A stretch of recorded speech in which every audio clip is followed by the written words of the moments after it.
നമുക്ക് 2 പച്ചമാങ്ങ കിട്ടിയിട്ടുണ്ട്. നമുക്ക് ജ്യൂസ് അടിക്കാം. അപ്പോൾ ജ്യൂസ് അടിക്കാൻ എന്തൊക്കെ സാധനം വേണമെന്ന് നമുക്ക് നോക്കാം. 2 പച്ചമാങ്ങ എടുത്തിട്ടുണ്ട്, പിന്നെ ഒരു ഇഞ്ചി, പിന്നെ 2 തണ്ട് പുതിന, പിന്നെ ആവശ്യത്തിന് മധുരത്തിന് പഞ്ചസാര. അപ്പൊ മാങ്ങ ഇതേപോലെ ചെറുതായി കട്ട് ചെയ്തെടുക്കണം. എന്നിട്ട് ഇഞ്ചിയും പുതിനയും ഇട്ടിട്ട് തണുത്ത വെള്ളം ഒഴിച്ചിട്ട് ഇത്തിരി കൂടി മധുരം ഇട്ടിട്ട് അടിച്ചെടുക്കണം. നമുക്ക് അടിച്ചെടുത്തിട്ട് വരാം.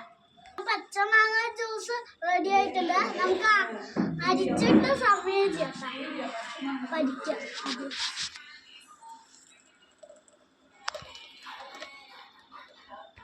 അപ്പൊ ജ്യൂസ് ഇതാ റെഡി ആയിട്ടുണ്ട്. അരിച്ചെടുത്തു. എന്നിട്ട് നമുക്ക് സർവ് ചെയ്യാം.